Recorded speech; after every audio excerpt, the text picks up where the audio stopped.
Hello everybody and welcome back to my channel. I am again in my living room and I am still, the cat's making noises, I am so sorry. I'm still trying to find out where my ideal filming spot may be. So yeah, I'm going to move around a lot and I'm so sorry, but I hope that you can deal with this. Also, this is not going to be a zero waste video, which you might see in the title. It might indicate a non-zero waste video, but don't worry, my next video is going to be about zero waste, so if you're all into that, hang in there. But if you also want a bit of a variation in the video production, then here you go, because this is something that I've talked about a lot but so long ago, so I thought I would talk about it again, because guess what, I got more tattoos and this is updated, so this is going to be fun.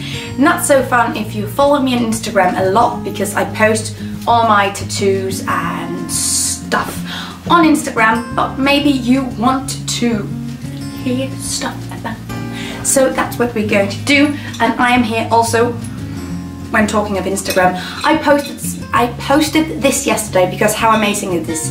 This is a skull-shaped mason jar, of course, with my stainless steel straw in it, but this is going to be my only contribution to Halloween, because consumerism, no, I'm just going to light a candle and drink of this awesome skull, because that's what I'm going to do.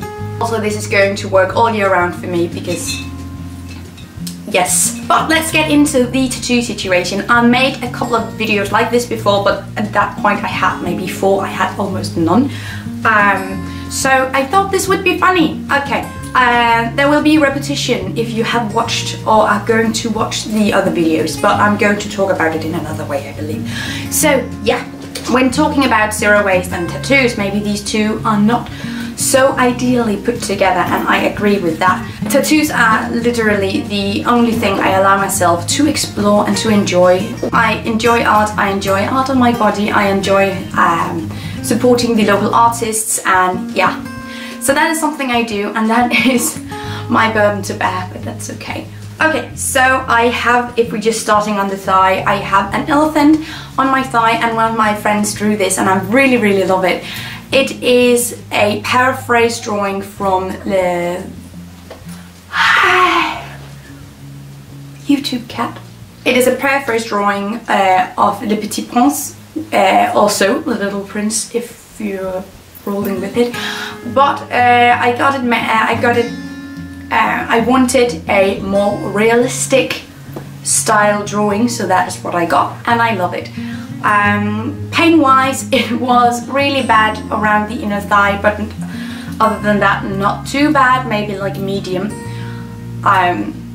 Although at one point the tattoo artist said, "And how are you doing?" because I was biting my lip so hard whilst around the inner thigh situation. Very soft skin, very not used to needles at this point.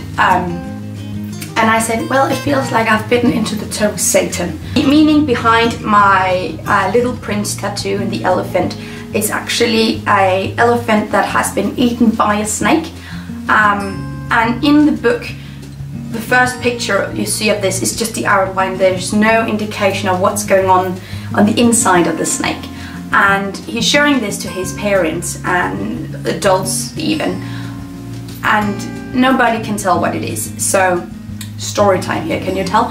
He concludes, because the adults can't see what's inside, what's going on in his mind and just how it's working, that adults, they lose their imagination sometimes, and that's just a reminder to never do that and always be creative and funky. But then I have a portrait of Frida Kahlo on my leg, and I made this myself back in 2010-11. I drew this and I really wanted it done, and then I just had it on my wall for ages. But then I got it done in May, I think, or March, something like this. So I waited hell of a long time, and now I have it and I really love it. It was not very bad, actually. The only bad thing about it was putting in the shadows and drawing the hair, and that was completely horrendous. I've never been very good with the shadow part, because my mind thinks it's over when the outline is done, and that's it. And going back in that chair after the outline is just horrendous for me. I love it not. It was a little bit more painful than the thigh tattoo because it lasted longer, so that is usually how it is. The meaning, or what to say, behind the Frida Kahlo tattoo is that my mom and I always loved Frida Kahlo. She introduced me to her while I was very young actually, and I read books about her, saw films about her, and we were on an exhibit to see her dresses and her jewellery, and that's something we have together. Then I got a knee tattoo. Holy moly, I got my Bulbasaur tattoo on my knee. It's not done yet because I want more around it, but going back for more knee tattooing is not something you just do. At least that's something I just don't do. Wise, plain 10. Holy crap, this was not fun to do. So yeah, I loved Bulbasaur. I was really nervous about him because I never got tattooed in a place where the bone is just right there, and I was limping for so long, and the knee just swelled up to double size, and I thought, holy shit, is this infected? No, I cannot deal with this. It wasn't infected, it was just apparently normal, because you were... behind Bulbasaur is really that I love Pokemon, and I even got this before Pokemon Go, so people suggesting that I got this as a Pokemon Go tribute, they're just wrong. I got this before. It's very important to me. Hipster moment, just please. Okay, but yeah, it was a bet between me and my fiance that if I could name, without looking at any help, clues, papers, whatever, if I could name all 151 Pokemon, I would get this from him. So I got that. I named them all in 2 minutes. So that's something I can do. Secret talent revealed. Yeah, that hurt and that swelled and that limped. It was bad. It's amazing now and I just love it. It's one of my favorite tattoos, really. Then I have a foot tattoo, and it's just a tiny wee one. It's a tooth, and that's some sort of a friendship tattoo with one of my friends. He got the same thing but on his arm, and then I have it on my foot. And I got this made on a hot summer day, and I was sweating, and then I sat in the chair and he started tattooing my foot, and it was literally, for me at least, just as painful as the knee. So I was just sweating liters and liters. There's no meaning to my tooth tattoo at all, other than it being that's fun, let's do that. I don't know what's going on with my hair. It's first time in ages I'm actually showing you guys my dreadlocks, and they're just so unkept. But can you deal with this? Because if you can, I'm happy. I have skipped some tattoos, let me just tell you that, because I've talked about them in 2 other videos and I really don't want to talk about them again. So if you want to see the meaning behind my ladybug tattoo, I will put a picture somewhere. Or my tortoise tattoo, you can go to my other video. Bear in mind I look like an idiot in these videos, but I hope that you can deal with it anyway. Last tattoo, the most recent one, is from July, I think, so it's pretty new, and there's a horrendous story with this as well. Pain wise, the outline was not too bad, like a 7 perhaps, so yeah, a bit bad. I'm not gonna sit here and lie to you, it sucked. Tattoos suck.